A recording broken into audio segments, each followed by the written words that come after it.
7월 31일 주일 예배 드리겠습니다. 같이 기도하겠습니다. 하나님 아버지 감사합니다. 오늘도 거룩한 주일 함께 공동체로 모여 예배 드릴 수 있도록 은혜 주셔서 감사합니다. 이 예배 가운데 함께 하시고 이 예배의 성소 가운데서 하나님의 지성소 가운데로 들어갈 수 있도록 하나님 예배 충만하게 하시고 성령님 이끌어 주시옵소서. 주님의 임재하심을 기대하고 소망합니다. 또 말씀 가운데 함께 하셔서 깨닫게 하시고 우리가 주의 말씀대로 살아나갈 용기를 얻는 시간 될 수 있도록 함께 하여 주옵소서. 예수님 이름으로 기도합니다. 아멘.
또 사단의 계계와 우리를 자유케 하지 못하게 하고 또 울무를 지우는 사단의 모든 악한 권세는 떠나갑니다.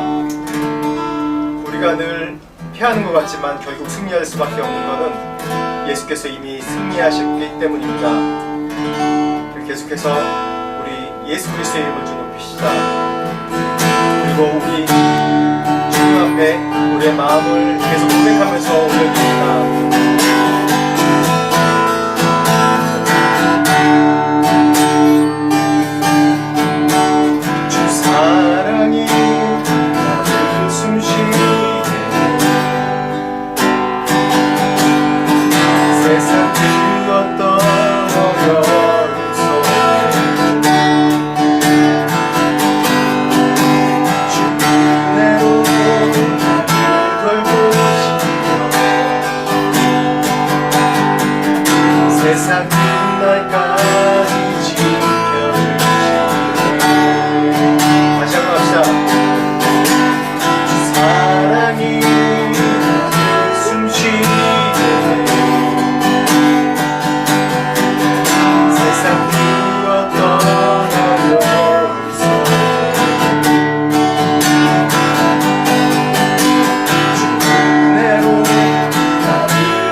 계속 생각나는 게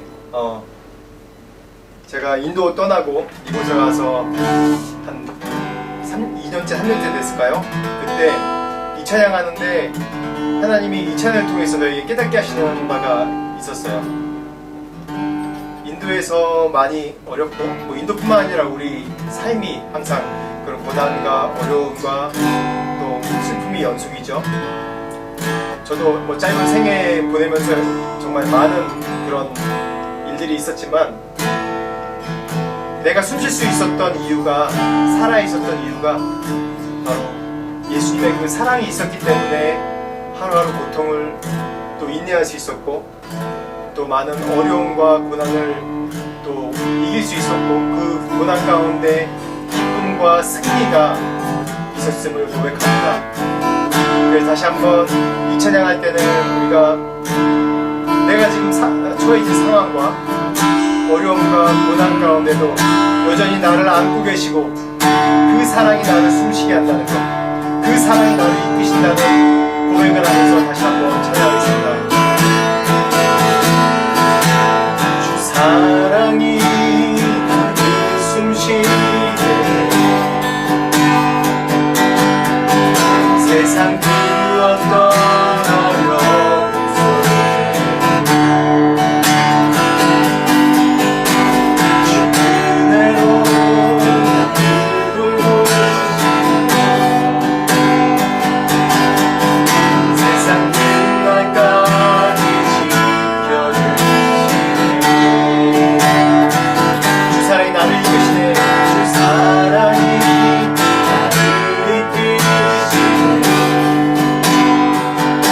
갈 수 없는 내가 갈 수 없는 그곳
주님의 사랑 크고 놀랍습니다. 우리를 온전케 하시고 또한 우리를 죄에서 구하시고 우리를 위로하시고 새롭게 하시는 그 사랑 다시 한번 찬양 올려드리고 높여드립니다. 또한 감사를 올려드립니다. 이 예배 받으시고 이 시간 가운데도 주님의 사랑으로 충만케 하여 주시옵소서. 예수님 이름으로 기도합니다. 오늘 말씀은 제목은 우리가 잊고 사는 것이란 제목으로 말씀 나누도록 하겠습니다. 말씀은 마가복음 1장 14절에서 15절 말씀입니다. 같이 읽겠습니다. 요한이 잡힌 후 예수께서 갈릴리에 오셔서 하나님의 복음을 전파하여 이르시되 때가 찼고 하나님 나라가 가까이 왔으니 회개하고 복음을 믿으라 하시더라. 아멘. 여러분이 이제 아기 때 기억 안 나시겠지만 여러분들이 첫 번째 했던 얘기가 기억나십니까? 기억 안 나죠? 저도 기억은 안 나는데 저희 애들 키우면서 보면 가장 첫 번째로 하는 얘기들이 있더라고요. 가장 첫 번째 하는 얘기가 그게 이 부모가 기대해서 그렇게 들어서 그런지 몰라도 엄마, 아빠라는 소리를 가장 먼저 합니다. 제가 제일 첫 번째 했던 그런 사람들 앞에서 했던 설교가 간증이었는데 그게 기억납니다. 제가 고3 때 고3 이제 되자마자 제가 간증을 한 기억이 납니다. 학생회 예배 때 간증을 한 기억이 나는데 그때 우리 담당 전사님이 저보고 한 10분도 못할 거라고 처음 그렇게 앞에 서는데 10분도 못할 거라고 떨지 말고 잘하고 내려오라고 그렇게 얘기를 했습니다. 근데 제가 간증을 하는데 무려 30분 이상을 했던 것 같아요. 제 기억에 30분 정도를 했던 것 같습니다. 근데 그때 제가 했던 간증이 아직도 기억나는데 그때 막 은혜 받았을 때라서 내가 어떻게 예수님을 만나고 내 삶이 어떻게 변하고 그래서 맨 마지막에 내 비전을 얘기했던 것이 기억납니다. 그 비전이 뭐냐면 내가 평양에다가 이 세계에서 제일 큰 교회를 세우겠다고. 그 교회 세우는 것에 대해서 제가 그때 선포한 기억이 납니다. 지금 교회를 하고 있죠. 그 제가 첫 번째 했던 그 설교회 그 사람들 앞에서 했던 그런 선포를 이제 시작하는 것 같습니다. 불교에서는 석가모니가 했던 첫 번째 얘기가 있습니다. 태어나자마자 7보를 걷더니 손을 하늘에 올리고 뭐라고 그랬죠? 천상천하 유아독전 이라는 말을 제일 처음 했다고 합니다. 근데 그 얘기가 우주간에 나보다 더 존귀한 자는 없다 라는 그런 선포입니다.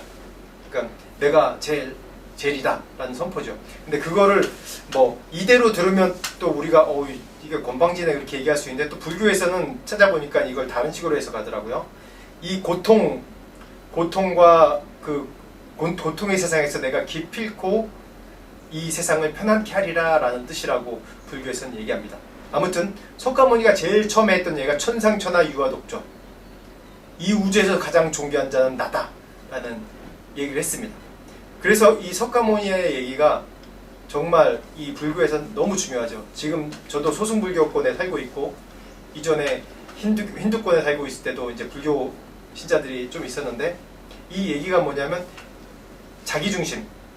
소승불교 여기서 보니까 자기 스스로 깨닫고 자기 스스로 변화되고 뭔가 이 도를 닦는 도라고 그러면 그렇지만 자기 스스로 깨우치고 그런 것이 너무 중요한 것이 바로 불교입니다. 석가모니가 스스로 얘기했던 것처럼 스스로가 누군지 아는 것이 정말 중요한 것이 또 불교입니다. 그렇다면 우리 기독교에서에겐 예수님은 제일 처음 무슨 말씀을 하셨을까요?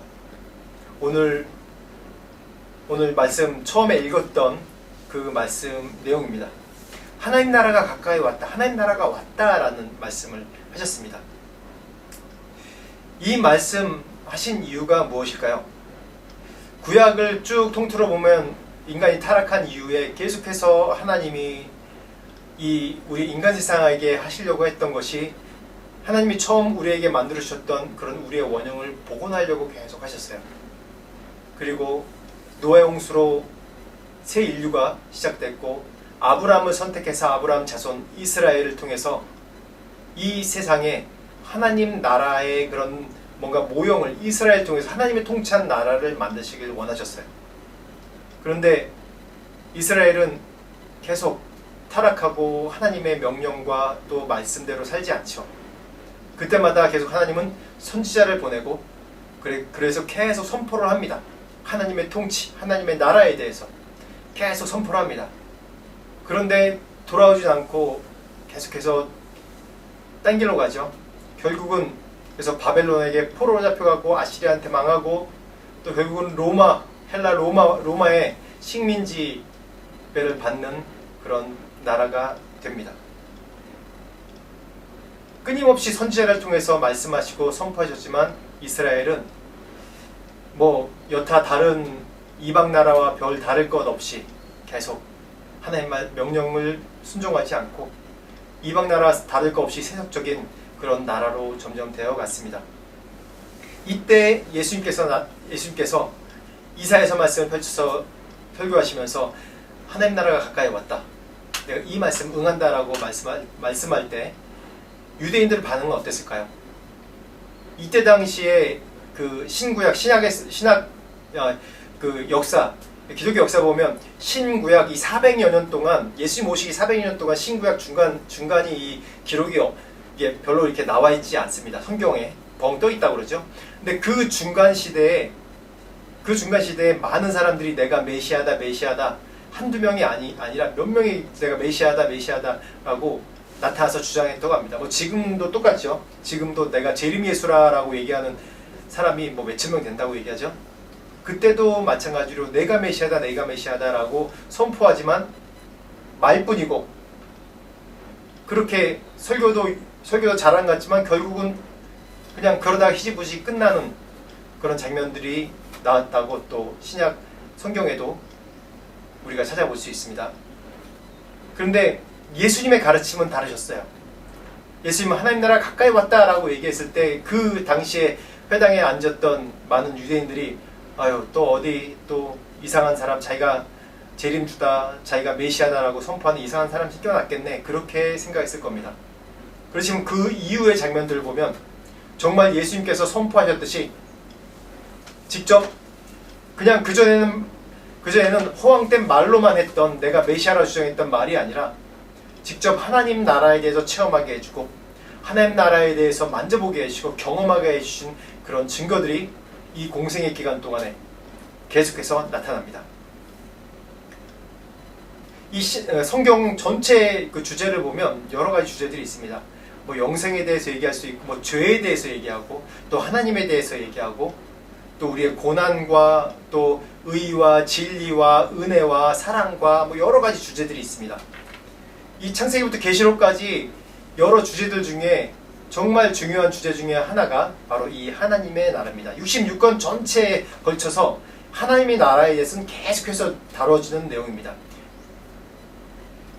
예수님께서 첫 번째 설교도 누가복음 4장에 나오는데, 4장에서도 하나님 나라에 대해서 선포하는 얘기가 나오고, 예수님께서 공생의 기간 동안 쭉 설교하고 또 비유로 말씀하실 때도 항상 하신 말씀이, 내가 이 하나님 나라에 대해서, 천국에 대해서 뭐라고 비유할까 라고 설명하시면서 하나님 나라에 대해서, 천국에 대해서 이 세상 우리 사람들에게 가르쳐 주려고 노력을 했습니다.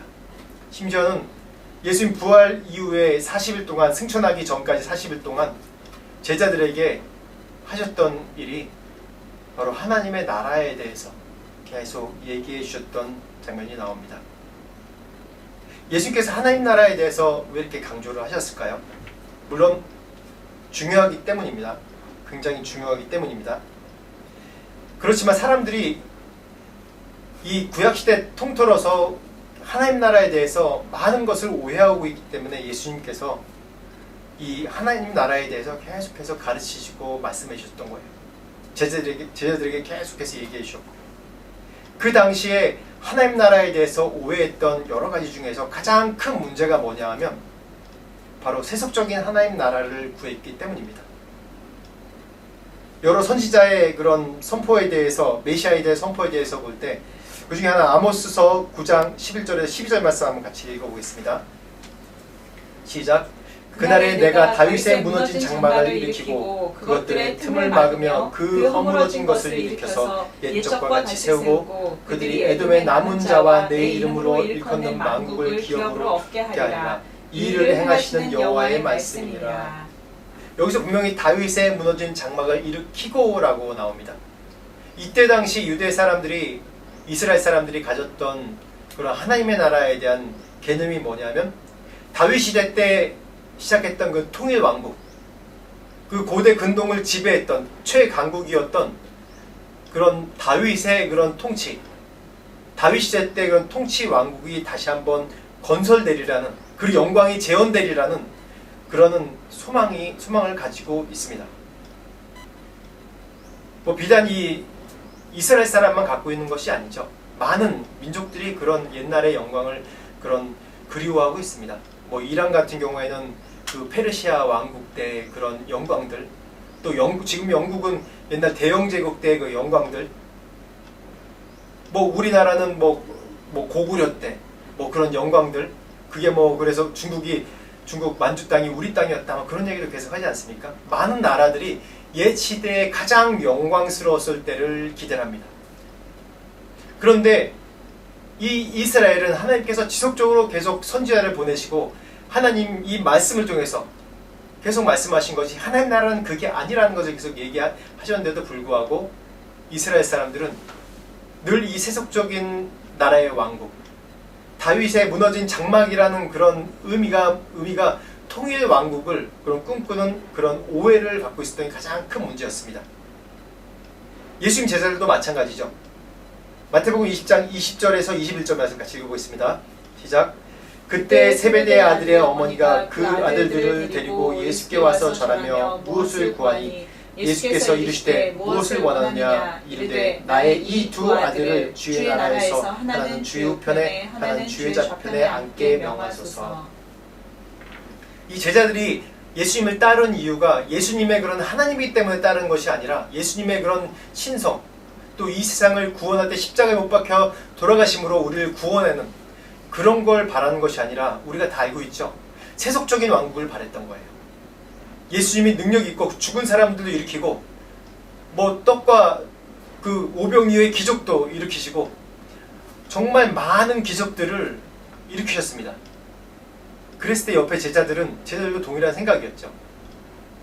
제자들이 항상 싸웠던 게 누가 먼저네, 누가 위네, 그런 걸로 항상 싸웠어요. 심지어는 이 세베대 아들 어머니가 이렇게 예수님 나중에 예수님이 이 나라를 이 세계를 통치하실 때 우리 아들을 하나는 우편에 하나는 좌편에 앉게 해주십시오. 이 예수님의 옆에서 지근해서 봤던 가르침을 받는 사람들조차도 이런 생각 자체가, 세계관 자체가 하나님 나라에 대해서 세속적인 하나님 나라로 생각했어요. 다윗의 장막을 일으키는 것처럼, 다윗이 통일 왕국을 일으켰던 것처럼 옛날의 영광, 이 로마의 그런 지배를 모든 것을 물리치고 우리가 세계 최애 강국이 되리라 라는 그런 생각을 갖고 있었습니다. 그렇지만 하나님 나라는 그런 나라가 아니었습니다. 마태복음 11장 12절 말씀 보면 같이 읽겠습니다. 시작. 세례 요한 때부터 지금까지 천국은 침노를 당하나 아니 침노하는 자는 빼앗느니라. 하나님 나라는 이런 생각을 갖는 게, 이 나라에 대해 세속적인 생각을 갖는 게 굉장히 수동적인 생각입니다. 능동적인 생각이 아니라, 하나님 나라에 대해서 그 기독교 윤리학 교수님이 그런 얘기를 했습니다. 알렌 버이 교수라는 분이 하나님 나라가 사람들에게 들어오는 것이 아니라 사람들이 나라에 들어가야 되는 것이다. 나라란 마음 상태가 아니라 사건의 상태다. 이거 굉장히 윤리적인 얘기인데, 이걸 좀 더 해석하면 구약 이스라엘 백성은 하나님 나라가 그들 가운데 임하기를 소망하며 기다렸다. 세상이 썩어져 돌아가든 신경 쓰지 않았다. 그저 영성 생활에만 힘을 쏟고 개인 생활을 유지하면서 어느 날 갑자기 하나님께서 오셔서 저들을 멸하시고 자신들을 구원하실 나라를 소망하였다. 그러나 하나님 나라는 침노한 자에게, 곧 그 나라를 위하여 적극적으로 행동한 자에게 주어지는 것이다. 그러니까 행함이 없는 믿음에 대해서 얘기하는 겁니다. 이때 구약 당시에 지금도 그렇죠. 하나님 나라에 대해서 생각할 때 그냥 하늘에서 뚝 떨어진 하나님께서 메시아 한 명을 보내서 그냥 이 나라를 바꿔놓는 것, 이 나라를 새롭게 하는 것, 옛날에 다윗의 왕국의 그런 통치를 회복하는 게 굉장히 수동적인 자세로 그냥 기다렸던 거예요. 그래서 자기의 생각과 자신들의 생각과 맞지 않으면 그냥 쳐버리는 거예요. 그렇기 때문에 예수님께서 끝까지 싸우셨던 게 바로 이 세속적인 하나님 나라의 세계관과 정말 하나님 나라의 세계관과 계속 싸우셨던 겁니다. 그리고 두 번째로 이 사람들의 생각 가운데 하나님 나라에 대해서 뭘 오해하고 있냐면 하나님 나라는 죽어야지 경험할 수 있는 나라라는 생각을 갖고 있습니다. 여기에 대해서 그 천국에 대한 시제에 대해서 제가 나중에 후반부에 제가 정리해 드리겠습니다. 말씀 보겠습니다. 마태복음 22장 25절에 30절 말씀입니다. 시작. 우리 중에 7형제가 있었는데 마지가 장가들었다가 죽어 상속자가 없으므로 그 아내를 그 동생에게 물려주고 그 둘째와 셋째로 일곱째까지 그렇게 하다가 최후에 그 여자도 죽었나이다. 그런즉 그들이 다 그를 취하였으니 부활 때 일곱 중에 누구의 아내가 되리까? 예수께서 대답하여 이르시되 너희가 성경도 하나님의 능력도 알지 못하는 거로 오해하였도다. 부활 때는 장가도 아니가고 시집도 아니가고 하늘에 있는 천사들과 같으니라. 이 질문은 부활이 없다는 사두개인들이 예수님을 시험하려고 한 질문입니다. 그때 예수님께서 이런 답을 하신 거죠. 이걸 좀 다른 생각, 사두개인은 부활이 없다고 그러지만 바리새인은 부활이 있다고 여기죠. 그렇다면 사두개인의 바리새인 유대인들 가운데 그 일반적인 생각이 천국에 대해서 얘기할 때, 하나님 나라에 대해서 얘기할 때 죽어서 가는 세상에 대해서 막연하게 생각하고 있다는 것입니다. 맞습니다. 이 말도 맞습니다. 천국의 시제로 얘기하면 이 말씀도 맞습니다. 그렇지만 사람들이 천국에 대해서 얘기할 때 이 땅이 아니라 일반적인 생각이 이 땅에 대해서는 세속적인 왕국만 꿈꾸는 거고, 그렇지 않다면 내가 죽어서 가는 곳이 천국이라고 그냥 막연하게 여기는 것이 일반적인 생각이었습니다. 그때뿐만 아니라 지금도 마찬가지죠. 지금 우리의 그런 세계관과 개념 속에도 천국에 대해서 꿈꿀 때 이때 2000년 전에 생각했던 이 이스라엘 사람들과 지금 우리가 별 다를 것이 없습니다. 우리도 꿈꾸고 있죠. 하나님 나라 그러면 뭔가 이제 다르게 생각되죠. 이때 당시와 별 다를 거 없이 세속적인 하나님 나라를 꿈꾸고, 또 하나님 나라에 대해서 얘기할 때는 나중에 죽어서 갈 천국에 대해서 얘기합니다. 그래서 지금 이 땅에 있을 때 그래 견뎌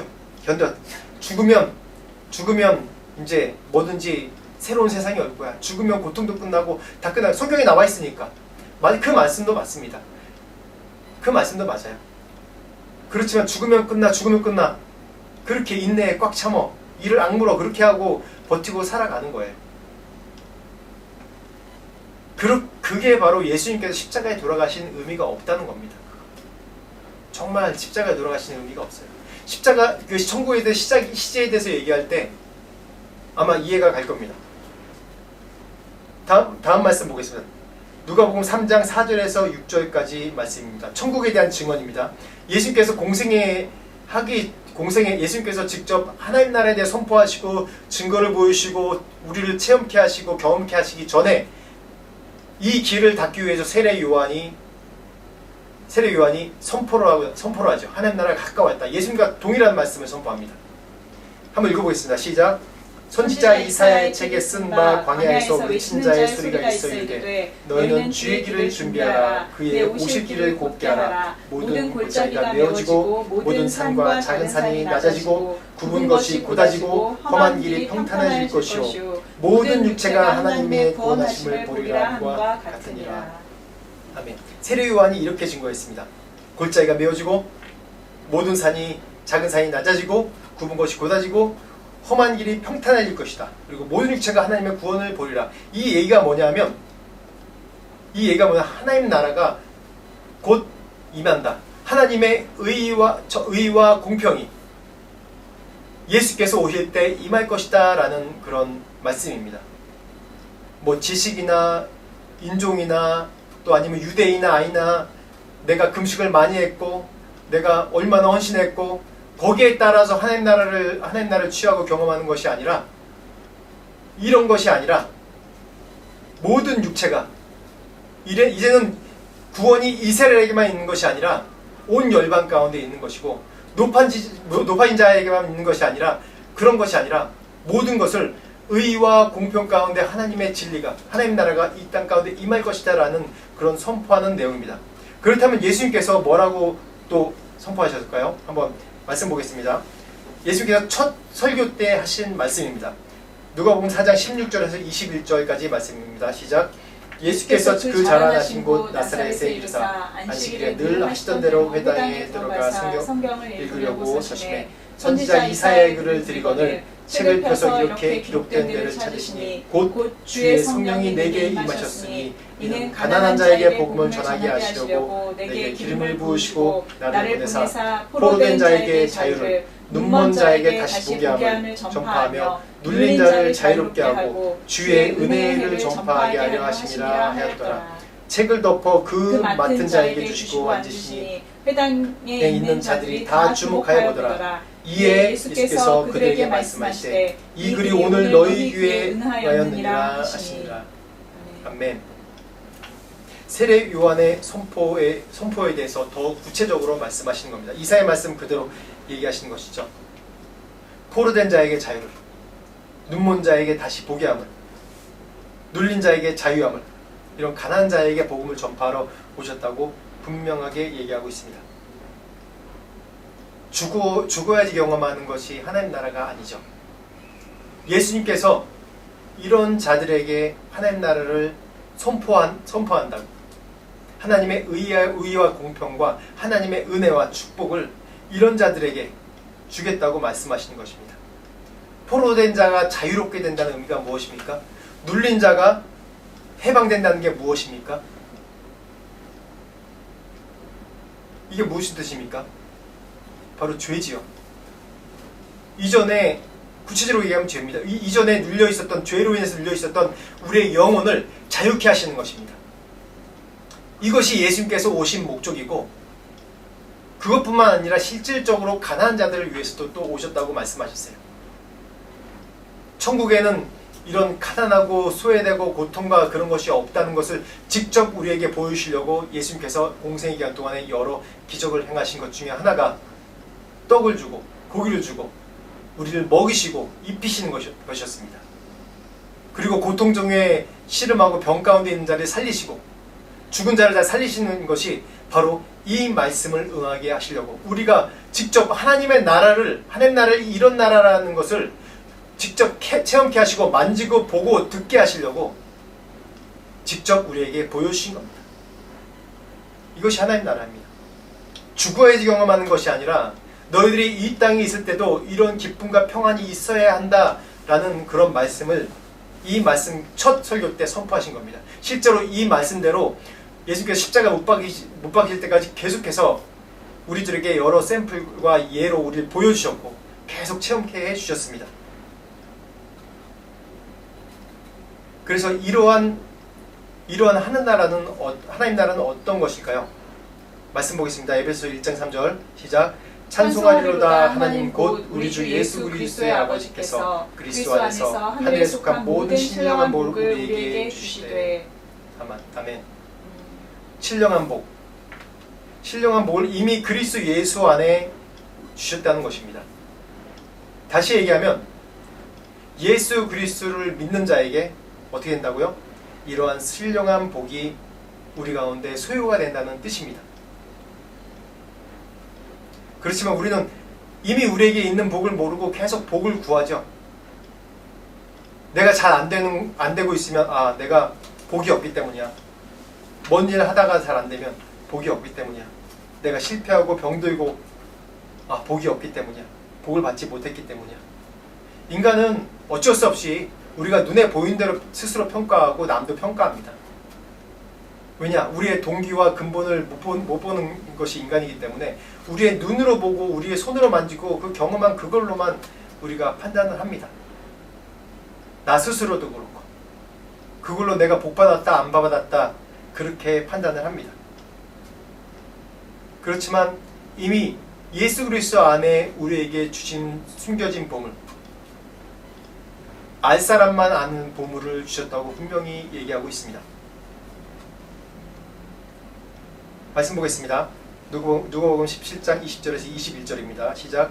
바리새인들이 하나님의 나라가 어느 때에 임하니까 묻거늘 예수께서 대답하여 이르시되 하나님의 나라는 볼 수 있게 임하는 것이 아니요 또 여기 있다 저기 있다고도 못하리니 하나님의 나라는 너희 안에 있느니라. 분명히 너희 안에 있다고 얘기했습니다. 제가 그 신학교 다닐 때 초반에 저희 교회에 저랑 친한 형님이 있었는데 항상 이제 기도도 열심히 하고 되게 신앙생활 열심히 하는 분이셨어요. 근데 그 형님이 항상 이제 금요 예배나 이제 금요 예배 철야 예배 마치고 이제 갈 때 어두컴컴하지 않습니까? 어두컴컴하면서 이렇게 갈 때 갑자기 뭐 하늘에 구름이 많거나 좀 뭐 달이 뭐 화창하게 뜨거나 그러면 항상 하시는 말씀이 예수님 오실라나 보다. 딱 이런 말씀을 하세요. 항상. 그럼 저는 어렸을 때 그 얘기 딱 듣고 아직 천국에 갈 준비가 안 돼서 그런지 덜컥 겁나더라고요. 그때 당시에 그 예수 재림에 대해서 뭐 며칠나 오신다 막 그런 재림에 대해서 굉장히 논쟁이 많고 그런 게 굉장히 사회적인 이슈였거든요.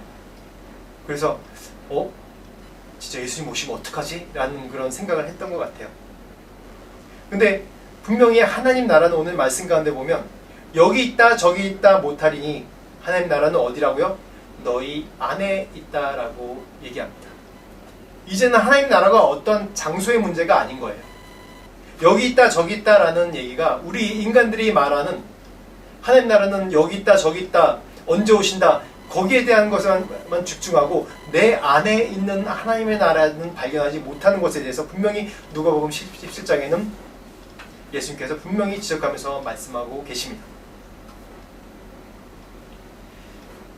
제가 이제 지난주에 이제 선교사님을 한번 만났는데 그 선교사님이 신혼여행을 이 방콕으로 왔다고 그러더라고요. 방콕에 왔었는데 뭐 첫 해외 그 전도여행은 왔었는데 이제 이런 호텔에서 자는 게 처음이었다고 얘기하더라고요. 근데 방콕 그러면 이제 길거리에서 파는 무빙이 맛있지 않습니까? 그때 당시 이제 수쿰빗 쪽에 이제 호텔에서 머물렀다고 하는데 이제 아침에 일어나면 이제 밖에 나가서 이제 밖에 이제 길거리에 파는 무빙 먹고 꾸이띠아 먹고 그러고 이제 들어왔다고 그래요. 들어오는데 보면 식당이 이렇게 있는데 거기 맛있는 게 막 차려져 있더래요. 아침 뭐 그 조식이 되게 좋지 않습니까? 그래서 그거 보고 그냥 올라갔대요. 근데 저희 이제 단체 미팅을 1년에 한 번씩 항상 이제 수쿰빗에 있는 이제 로얄 벤자에서 했는데 그 호텔에 머물렀다고 그러더라고요. 근데 거기 조식이 굉장히 좋아요. 지금도 굉장히 좋다고 그러더라고요. 근데 그 다음에 이제 우리 단체에서 1년에 한 번씩 일주일 동안 미팅을 거기서 하는데 아침 식사를 거기서 다 하더래요. 그래서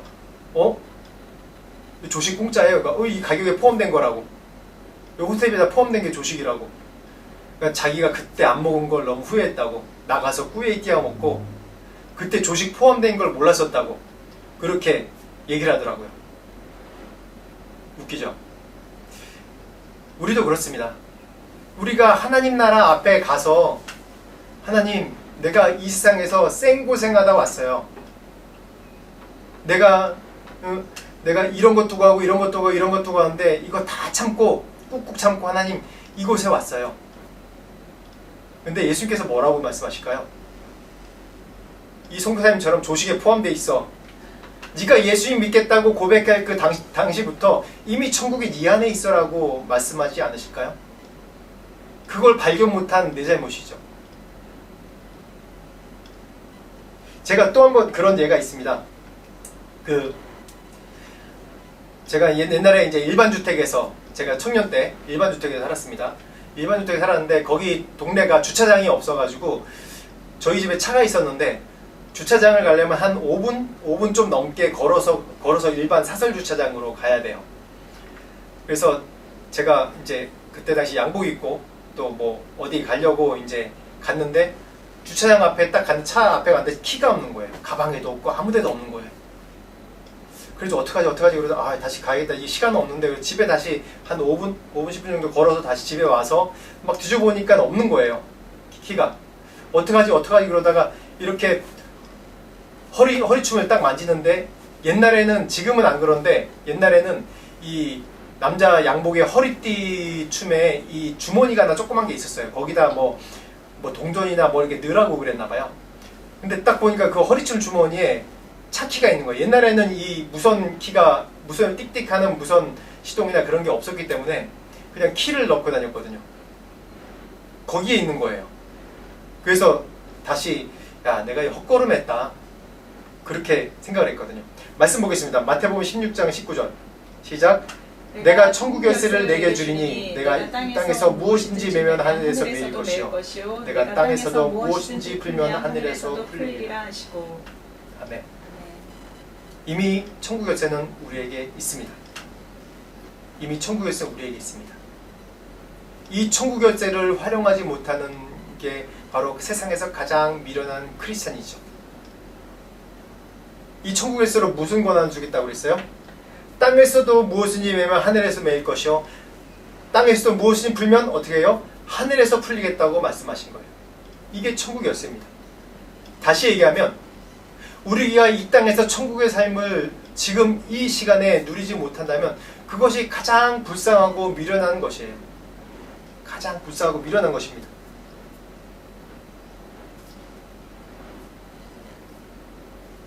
이미 이 히브리서를 보면 히브리서의 전 내용들이 보면 이 고난받는 그때 당시 초대교회 고난받고 핍박받고 막 사형자 끌고 죽는 그 초대 성도들을 위해서 또 쓰여진 것입니다. 거기에 보면 예수 그리스도의 그 제사장 되심, 또 단번에 모든 우리의 죄를 또 사하시고 또 예수 그리스도를 통해서 우리의 죄가 온전케 되는 그런 것이 그런 예수님의 십자가의 그 유일성, 또 우리의 속죄함, 그것이 주로 나오는데 11장에 보면 우리가 다 알듯이 믿음의 고백들을 해요.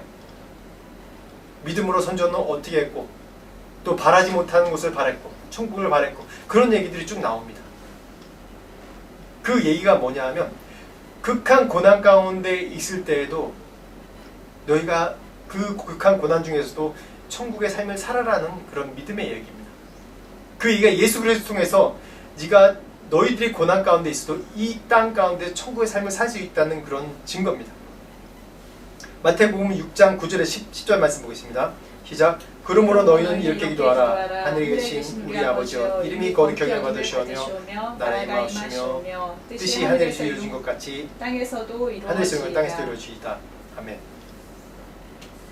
이 말씀 우리가 주기도문 잘 알죠?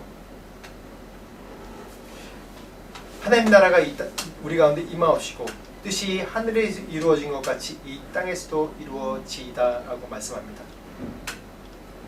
이게 바로 하나님 나라와 이 땅의 긴밀한 연관성에 대해서 얘기하고 있는 겁니다. 포로가 자유케 되며 눈먼 자가 눈을 뜨며 영적, 육적, 정신적 이 모든 것이 자유케 되고 풀리는 것이 바로 하나님 나라인 것입니다. 이 천국에 대해서 시제에 대해서 얘기할 때 세 개 시제로 얘기할 수 있습니다. 과거, 현재, 미래. 과거에는 무슨 일이 있습니까? 지금 현재로 보면 과거에 예수 그리스도의 십자가의 사건으로 바로 하나님 나라가 이 땅 가운데 임한 것입니다. 하나님 나라가 너희 안에 있다고 얘기하는 것입니다. 이 현재성은 무엇입니까? 지금 이 살고 있는 지금 이 삶 속에 내가 하나님을 나라를 경험하고 살 수 있는 것에 대해서 증거하는 겁니다. 미래성은 뭡니까? 다시 예수께서 재림하실 때 이때 온전한 천국이 하나님 나라가 완성되는 것을 얘기하는 것입니다. 누가복음 13장 18절에서 19절 말씀 같이 보겠습니다. 시작. 그러므로 예수께서 이르시되 하나님의 나라가 무엇과 같을까? 내가 무엇으로 비교할까? 마치 사람이 자기 채소밭에 갖다 심은 겨자씨 하나 같으니 자라 나무가 되어 공중의 새들이 그 가지에 깃들였느니라. 천국에 대해서 비유할 때 이 겨자씨에 대해서 하나님 나라에 대해서 비유할 때 겨자씨에 대해서 우리가 비유를 많이 합니다. 여기에 대한 여러 가지 해석들이 있습니다. 우리의 믿음이 이런 조그만 작은 겨자씨가 이 믿음을 통해서 이 성장하여서 이 천국을 소유하는 것이라고 또 얘기하고 뭐 여러 가지로 해석이 있습니다. 그렇지만 지금 이 시간은 제가 이 하나님 나라에 대해서 이 겨자씨에 대해서 얘기할 때 하나님 나라의 그 기쁨에 대해서 얘기하려고 해요. 우리가 천국을 이 땅에서 경험할 수 있다고 얘기하지 않습니까? 어떤 때 천국을 경험합니까? 하나님의 깊은 임재 가운데 있을 때, 내가 예수님과 첫 만남과 또 내가 회개하고 내 죄 사함 받았다는 내가 확신을 얻었을 때 그때 기쁨은 비교할 수 없지 않습니까? 저도 항상 이제 간증 자주 하는 얘기인데, 제가 고2 때 깊은 영적인 체험했어요. 제가 고1 때 내 죄를 회개하고, 중1 때 내 죄를 회개하고 사하고 예수님 십자가에 대해서 내가 정말 나를 위해서 죽으셨다는 것을 깨달았을 때, 근데 그때 기억은 그렇게 선명하지 않아요. 너무 기쁘고 너무 좋고 그때부터 이제 기도하기 시작했던 기억이 납니다. 근데 고2 때 내가 깊은 성령 체험했을 때 내 죄도 회개했을 뿐더러 너무 기뻤어요. 너무. 세상에서 그 전에 알지 못했던 너무 큰 기쁨이 있던 거예요. 그래서 제가 그때 했던 말이 우리 어머니한테, 엄마 나 죽고 싶어 라고 얘기를 했었어요. 지금 죽으면 천국 갈 수 있지. 천국에 이런 삶, 이런 기쁨이 있었다는 거예요. 지금 그때 기쁨은 지금도 잊지를 못합니다. 예수님을 첫 만났을 때 그 환희, 그 기쁨, 이런 기쁨을 여러분 또 어디서 누리십니까? 내가 깊은 기도 가운데 누리기도 하고, 내가 말씀을 묵상하면서 그 말씀을 깊은 깨달을 때 그 기쁨과 희열, 또 그 말씀이 내 삶 가운데 성취된 것을 볼 때 그 기쁨,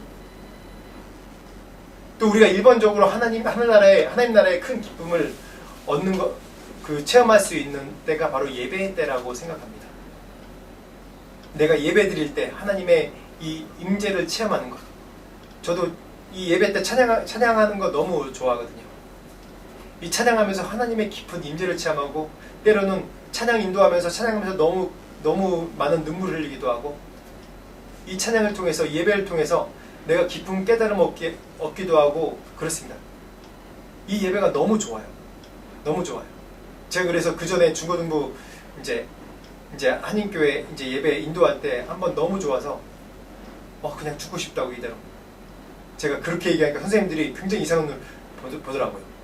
제가 좀 오해할 말을 했죠. 그만큼 좋다는 거예요.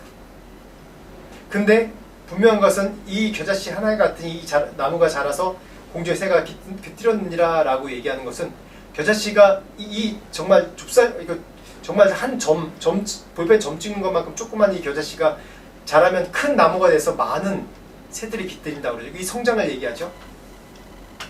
지금 이 땅에서 경험하는 우리의 기쁨과 예배 가운데 느끼는 하나님 나라 임재하심과 환희가 이 겨자씨만 하다는 거예요. 이 겨자씨가 자라면 수십만 배 큰 나무가 되지 않습니까? 이걸 통해서 우리가 상상할 수 있는 거예요. 하나님 나라는 어떨까? 내가 여기서 느꼈던 이 겨자씨만한 이 기쁨과 환희와 예수 그리스도를 만났을 때 이 큰 기쁨을 통해서 내 생명도 바치겠다고 했는데, 내 이 겨자씨만한 이 기쁨을 통해서 내 온 삶을 바치겠다고 하나님께 헌신했는데, 하나님 나라 가면 얼마나 큰 기쁨이 있을까? 하나님 나라. 이게 수십만 배, 여기 것과 비교할 수 없는 수십만 배의 그런 큰 기쁨이 이 하나님 나라에, 장차오를 하나님 나라에 있다는 겁니다. 지금 우리가 경험하는 현재 시제에 경험하는 이 천국은 이 겨자씨만 하다는 거예요. 장차 완성될 하나님 나라, 하나님 나라에서는 이 겨자씨만한 것이, 이 기쁨이, 이 평안과 이 환희가 하나님 나라에서는 수십만 배, 지금과 비교할 수 없는 그 큰 기쁨으로 우리가 경험하게 된다는 것입니다. 마지막으로 제가 하나님 나라에 대해서, 하나님 나라가 어떤 것인지 다시 한번 결론을 맺는 그런 말씀을 비교해 드리겠습니다. 이 똑같은 구절인데 이 세 개 성경 구절에 이 다르게 나온 것들이 있습니다. 마태복음, 마가복음은 같은데 또 누가복음은 다르게 나왔습니다. 같이 말씀 읽어보겠습니다. 마태복음 24장 32절 33절 한번 읽어보겠습니다. 시작. 무화과 나무 비유를 배우라. 그 가지가 연하여지고 잎사귀를 내면 여름이 가까운 줄 아나니, 이와 같이 너희도 이 모든 것을 보거든 인자가 가까이 곧 문 앞에 이른 줄 알라. 마가복음 13장 28절 29절. 무화과 나무의 비유를 배우라. 그 가지가 연하여지고 잎사귀를 내면 여름이 가까운 줄 아나니, 이와 같이 너희가 이런 일이 일어나는 것을 보거든 인자가 가까이 곧 문 앞에 이른 줄 알라. 마지막으로 누가복음 21장 29절에서 31절 말씀입니다. 같이 읽어보겠습니다. 시작.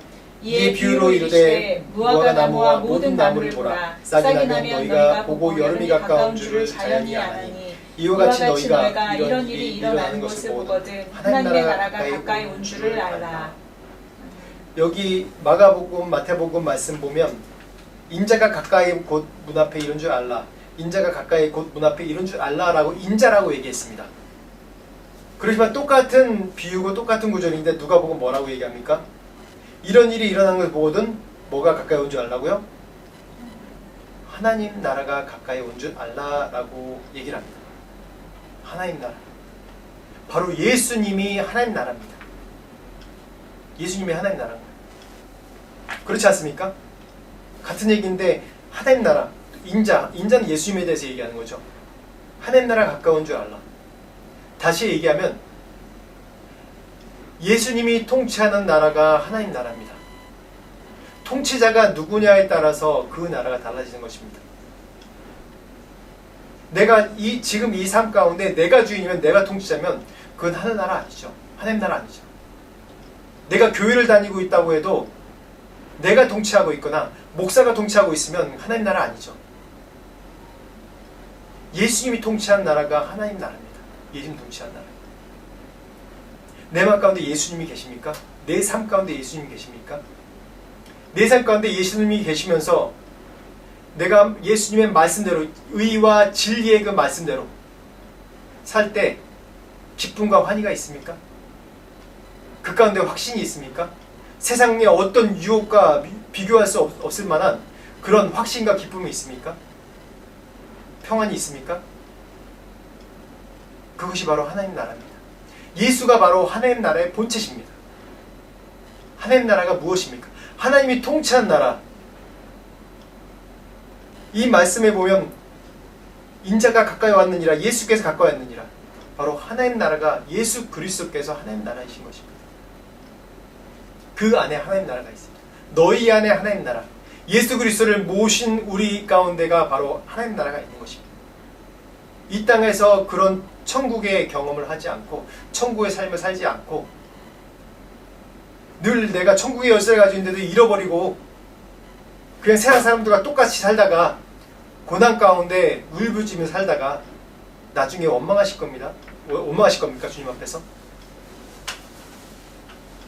우리의 사명은 지금 이 땅 가운데 살면서 지금 이 시간에 살면서 내가 하나님 나라에서 사는 것입니다. 그것이 우리에게 주신 축복이고 우리에게 주신 천국의 열쇠이고 우리에게 주신 은혜입니다. 여러분 가운데 있는 하나님 나라를 발견하십시오.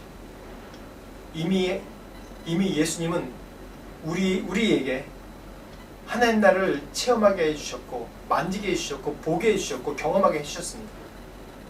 이미 예수님 만난 사람은 경험하지 않으셨습니까? 그 경험을 잃어버리고 내가 돈 벌고 내가 지위가 높아지고 내 자녀가 잘 되고 그걸로 내 기쁨을 삼은 분들이 있다면 회개하십시오. 그것보다도 예수님이 내 안에 계신 것, 그 가운데 기쁨을 누리는 것을 잃어버린 분이 있다면 회개하십시오. 다시 한번 그 사랑, 그 첫사랑, 그 은혜, 천국의 기쁨, 하나님 나라의 기쁨을 회복하십시오. 그런 축복 여러분들 받으시길 바랍니다. 기도하겠습니다. 하나님 감사합니다. 그 천국이 내 안에 있습니다. 하나님 나라가 내 안에 있습니다. 이미 예수 그리스도께 십자가 돌아가심으로 말미암아 이미 천국이 내 안에 있음을, 내 삶 가운데 있음을 고백드립니다. 그 천국의 삶을 살지 못하고 내가 이 세상에서 세속적인 나라를 바라고 이 세상에서 잘 되고 잘 먹고 잘 사는 것을 바라는 그 가운데 기쁨을 누렸던 마음이 있었다면 하나님 용서하여 주셨고 내 안에 다시 한번 하나님 나라를 회복시켜 주시옵소서. 내 가정 가운데 하나님 나라를 회복시켜 주시옵소서. 우리 교회 가운데 하나님 나라를 회복시켜 주셨고 이 땅 가운데 하나님 나라를 회복시켜 주시옵소서. 그 일을 위해서 우리가 부르심 받은 줄 믿습니다. 하나님 매일의 삶 가운데 주의 나라 사는 기쁨과 환희를 주시옵소서. 지금의 이 기쁨과 축복의 삶이 겨자씨지만은 나중에 주님 나라 갈 때 지금 이 겨자씨의 기쁨에 비교할 수 없는 큰 기쁨과 축복이 있는 줄 우리가 믿습니다. 그 나라를 바라며 지금 이 시간에 천국을 누리는 우리 삶이 될 수 있도록 축복하여 주시옵소서. 지금 우리 주 예수 그리스도의 은혜와 하나님 아버지의 무한하신 사랑과 성령의 감화감동 역사하시니 하나님 나라를 사모하며 지금 이 시간에 주님의 나라를 누리며 살려고 하는 소망하는 모든 자들에게 지금부터 영원토록 함께 하시길 간절히 축원하옵나이다.